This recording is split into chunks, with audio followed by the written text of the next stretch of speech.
Desde hace muchísimos años han existido los cultos, pero en realidad su naturaleza potencialmente macabra y misteriosa se exteriorizó para el mundo en la década de los 60, cuando el culto liderado por el satánico Charles Manson protagonizó una serie de horrendas masacres. Esto dejó en claro que algunas personas son capaces de hacer lo que sea con tal de pertenecer a aquellos oscuros grupos.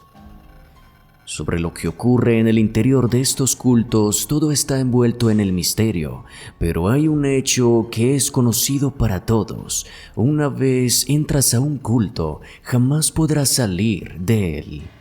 Y para comprobarlo, en Viral Top te mostraremos algunos casos de personas que ingresaron a cultos oscuros y nunca lograron salir.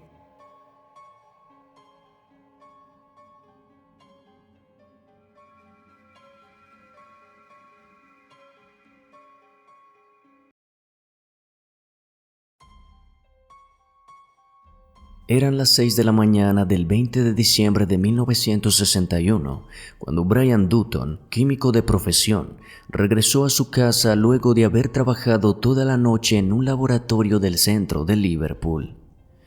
Brian esperaba encontrar a su esposa Maureen en la cocina, recibiéndolo con un café como era habitual, pero al ingresar, lo único que lo recibió fue un olor totalmente putrefacto.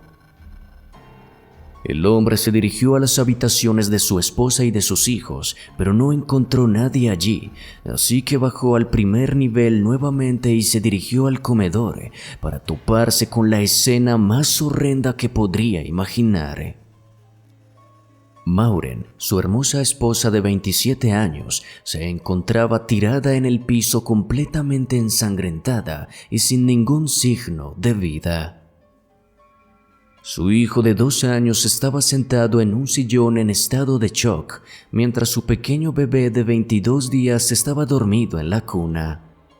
Brian llamó de inmediato a las autoridades y el hogar se transformó rápidamente en una escena de investigación criminal, con agentes, investigadores y forenses tomando todas las pruebas posibles y Brian en un estado de incredulidad total. Luego del levantamiento del cuerpo, las investigaciones comenzaron y lo primero que llamó la atención es que el hecho no parecía un crimen al azar, sino que había sido premeditado. Las puertas no habían sido forzadas, lo que indicaba que lo más probable es que Maureen conociera a su victimario. La mujer había sido atacada salvajemente con un arma cortopunzante en más de 120 ocasiones, pero los bebés afortunadamente no habían sido mínimamente lastimados. No había rastros de que Maureen hubiera sido abusada, y en el hogar todo se encontraba en perfecto orden y no faltaba ningún objeto de valor, por lo que se descartó de inmediato que se hubiera tratado de un robo. En cuestión de 20 días, las autoridades habían obtenido más de 8,000 testimonios de vecinos que hablaban todos sobre un misterioso hombre que llevaba puesto un gabán negro. Esto hizo que Brian recordara un importante detalle sobre el pasado de su mujer y pensó que tal vez podría ayudar a los investigadores. Resulta que Maureen había pasado toda su niñez y su juventud en Manchester y a los 20 años se mudó sola a Liverpool y allí conoció a Brian, con quien se casó pocos meses después. Brian recuerda que Maureen era bastante privada con su pasado y no tenía contacto alguno con su familia. Siempre que Brian trataba de saber algo sobre la vida de ella antes de conocerlo, se mostraba incómoda y en ocasiones violenta. Poco a poco, la mujer le fue contando uno que otro detalle sobre su pasado. Le contó que su familia era muy disfuncional y que ella vivía gran parte de su adolescencia en la calle. Le contó que estando en la calle conoció a un hombre del cual se enamoró y que aquel hombre era un arduo seguidor de los rituales ocultistas. Maureen le dijo también que aquel hombre la metió poco a poco a su mundo e incluso la llevó a ser parte de un grupo de oración en donde adoraban a un tiki que representaba un antiguo dios polinesio, y le contó también que estando en aquel grupo le pidieron que hiciera algo tan horrible que hizo que ella decidiera alejarse de aquel hombre y de aquel grupo para siempre. Esto llevó a las autoridades a pensar que tal vez por este motivo Maureen había llegado a Liverpool. Quizá los problemas que le surgieron al salirse de aquel grupo la hicieron temer por su vida, por lo que decidió irse de la ciudad. También quizá aquel hombre había logrado encontrarla y fue él quien terminó con su vida. Y aunque todo esto fue pura especulación, pareció la opción más plausible debido a la imposibilidad de determinar un motivo para el crimen. Las autoridades centraron sus investigaciones en la idea de encontrar a los integrantes de aquel grupo, pero por más esfuerzos que realizaron les resultó imposible, y debido al crimen de Maureen, las autoridades inglesas lograron conectar 4 asesinatos más que se habían dado en circunstancias similares. Del hecho han pasado más de 60 años y aún hoy las autoridades creen que aquel grupo continúa en operación, practicando aquellos horribles rituales de los que Maureen habló sutilmente y castigando a cualquiera de los miembros que quiera abandonarlos.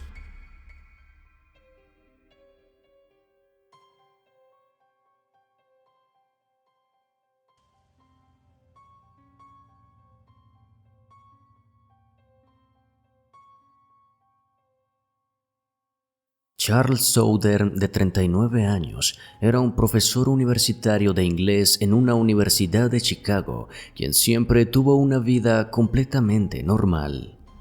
Sin embargo, en 1987 su vida dio un giro total. Buscando expandir su espiritualidad, Charles se unió a una secta espiritual conocida como Desarrollo Consciente del Cuerpo, liderada por una mujer llamada Terry Hoffman. Desde que ingresó a aquel grupo, Charles cambió de forma abrupta. Se volvió un hombre misterioso, dejó de pasar tiempo con su familia y pasaba la mayor parte de sus días en la sede de aquel culto. Sus familiares, preocupados por el cambio, comenzaron a investigar sus actividades y lograron descubrir que, en cuestión de muy pocas semanas, él había logrado gran notoriedad dentro del culto. Era considerado uno de los líderes de la organización, tenía una gran influencia y los miembros aseguraban que Charles tenía la capacidad de expulsar a los señores oscuros, una especie de entidad energética maligna que los miembros de aquel culto creían que rondaban constantemente este plano y se dedicaban a absorber nuestra energía vital y causar desgracias. Según sus creencias, muy pocas personas tenían la capacidad de expulsar a aquellas entidades y Charles, al parecer, tenía esa capacidad. En cierto modo, esto tranquilizó un poco a la familia de Charles, ya que, aunque no creían para nada en la filosofía del culto, pensaban que no representaba ningún peligro para nadie.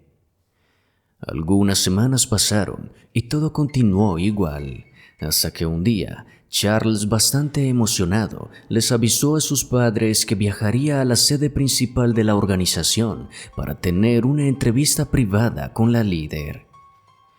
2 días después de esto, Charles fue encontrado en un estado de perplejidad, divagando por las calles de Chicago. El hombre fue llevado a un hospital y allí se comunicaron con la familia, quienes se encargaron inmediatamente de su cuidado. La madre de Charles no se despegó en un momento de su lado y cuando él volvió en sí, le dijo a su madre que no quería pertenecer más a ese grupo y que tenía miedo de que pudieran hacerle daño. Esa madrugada, La madre de Charles lo dejó un momento solo para ir a comer algo al restaurante del hospital, y cuando regresó a la habitación, se encontró con dos extraños hombres que estaban hablando con su hijo. La mujer les pidió a los hombres que se fueran de inmediato, y ellos salieron de la habitación, no sin antes decirle: «No lo olvides, Charles». Al día siguiente, Charles fue dado de alta y le dijo a su madre que se iría de viaje a la India, ya que quería alejarse de todo por un tiempo. Así que en cuanto salió del hospital se dirigió a su casa para empacar las maletas y emprender el viaje. 2 semanas pasaron y aunque la familia pensaba que Charles aún seguía viajando, se les hizo extraño que en ningún momento se hubiera comunicado con ellos, así que decidieron ir a la casa de Charles para ver si tal vez ya había regresado, pero cuando entraron no lo encontraron ahí. Lo que sí encontraron fueron sus maletas, su pasaporte, una camisa y un pantalón de Charles doblado detalladamente sobre una banquilla ceremonial con 3 extrañas hojas encima. En una de las hojas había una nota mal escrita que decía: «Estuve bajo mala influencia». En la otra hoja había una nota que parecía ser la última voluntad de Charles, en la que decía que quería que todos sus bienes fueran traspasados a Terry Hoffman, la líder del culto, y en la otra hoja había un extraño dibujo que luego se descubriría era un símbolo tribal nigeriano que representaba la muerte. De Charles nunca se supo nada. El hombre simplemente desapareció.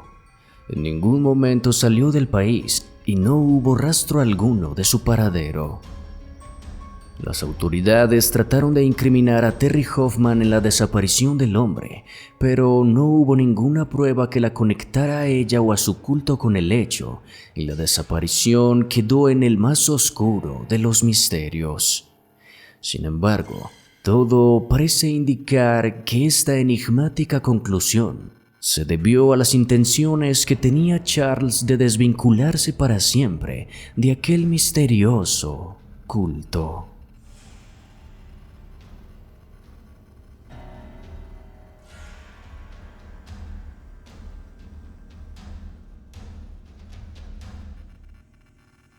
Uno de los hombres más misteriosos del siglo XX es sin duda Carlos Castaneda.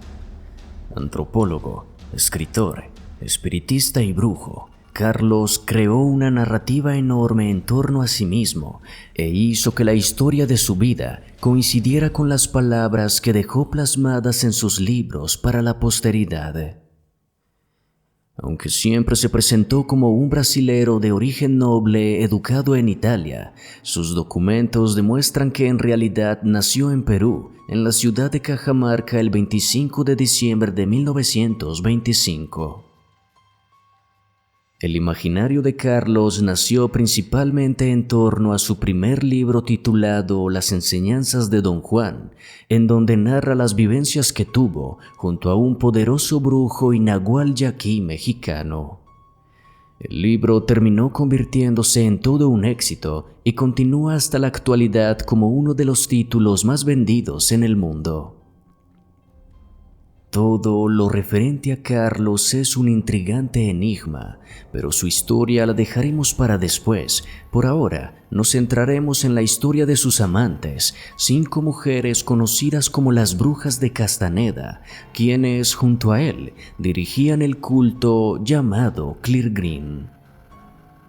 Las Brujas de Castaneda eran absolutas seguidoras del escritor.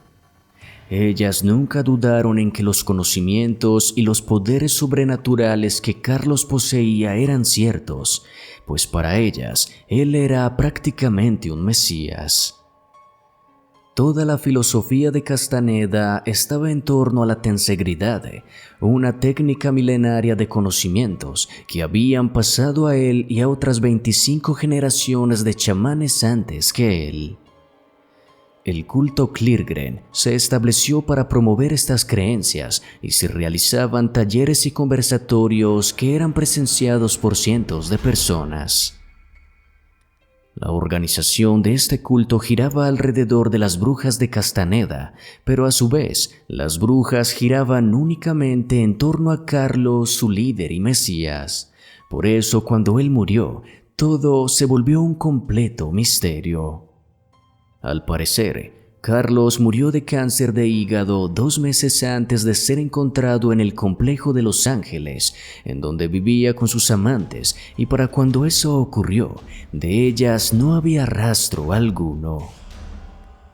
Nadie sabía nada sobre las llamadas brujas de Castaneda, y no había ningún rastro que ayudara a dar con su paradero. Sin embargo, algunos días después, el auto de una de las mujeres fue encontrado abandonado en un área cerca de Panamint Dance, por lo que se piensa que las mujeres se adentraron en aquel lugar para realizar alguna especie de ritual en el que perdieron la vida. Esta creencia se fortaleció en el año 2003, cuando los restos de una mujer fueron encontrados en lo profundo del Valle de la Muerte y lograron ser identificados como los restos de Patricia Partin, una de las brujas de Castaneda. Así que se piensa que las mujeres o bien pudieron adentrarse a ese lugar juntas para terminar con su vida, o cada una posiblemente se dirigió a alguna locación diferente para hacerlo por sí sola. Sea como sea, hasta ahora no hay rastro alguno de los restos de las otras 4 mujeres, y su desaparición es uno de los capítulos más bizarros dentro de la enigmática historia de Carlos Castaneda y de su misteriosa organización.